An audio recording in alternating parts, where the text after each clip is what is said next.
Hello students, today we will read chapter number 5. So listen this video carefully and read the chapter. Back from the brink. Deep in a forest in the northeast, Thai set down his backpack of cane and bamboo at the base of the tree.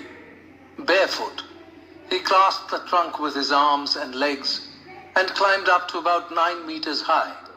Swiftly, he slid across a thick horizontal branch and extracted a dead, red-bellied squirrel from the handmade trap he had set much earlier.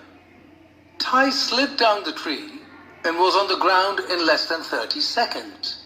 Marga took the squirrel, turned it over, and then placed it in his backpack. As we continued along the path, slipping and slithering across leaf litter, our companions pointed out other traps on the way. Cameras in hand, we unsteadily crossed gushing streams on bridges made of a single tree trunk. Giorgio mimicked the sounds of a barking deer fawn in distress, hoping to lure its mother. Dense forests crowded around us, making it impossible to see further than a few meters ahead. Our pace was much slower than we hoped. We continued to film the 3 young men and walked until evening before settling down at a clearing.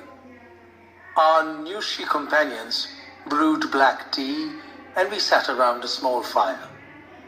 As I gazed into the flames, I recalled how our sojourn in the Northeast began.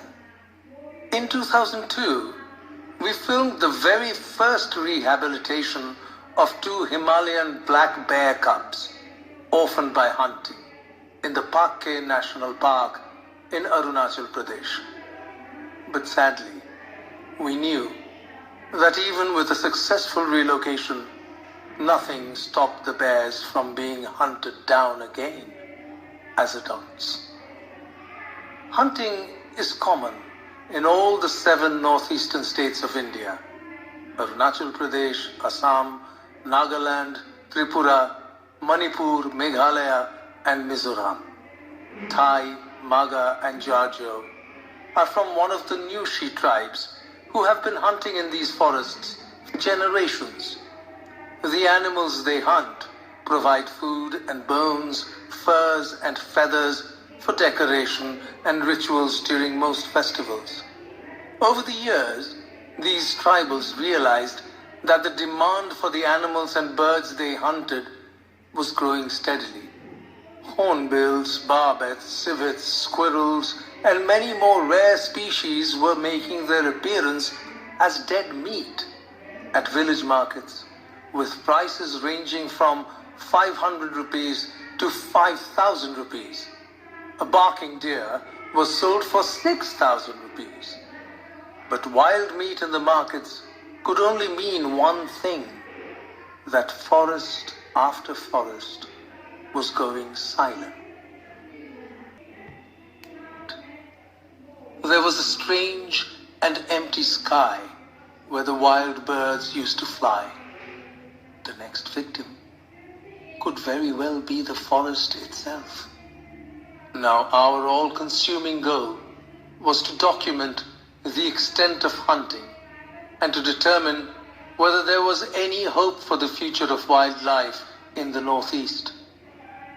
In the process, we spent time with several tribes, including the Apatanis, Chakesang, and Nyushis, and attended many of their festivals. We witnessed the traditional uses of animal parts: monkey's fur, cat's claws, skins of bears and other animals, and the beaks of hornbills. On one occasion, while filming in a village, we came across a young boy who had just returned with a monkey kill.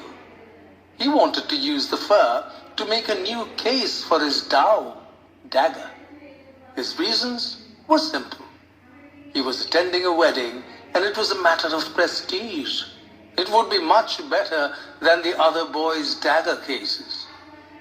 In Chizami village, Nagaland, The interviews we did with different generations of hunters revealed some interesting facts about the decline in wildlife here.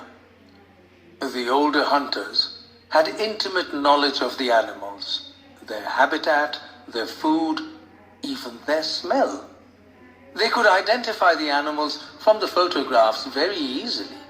The younger hunters had much less information on the animals, and the teenage boys had seen hardly any mammals.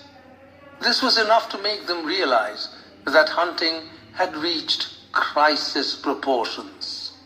In January 2007, the tribal people of Rachi village had arrived at a consensus. A self-imposed ban on hunting for 3 years was the only way to reverse the situation. Earlier, in Konoma, Nagaland, the youth had taken it upon themselves to ban hunting as their forests were almost silent.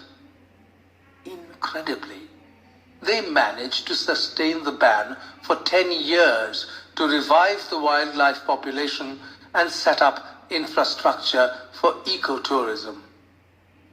Many of the hunters we spoke to were willing to be wildlife guides if they were given a chance to make a livelihood.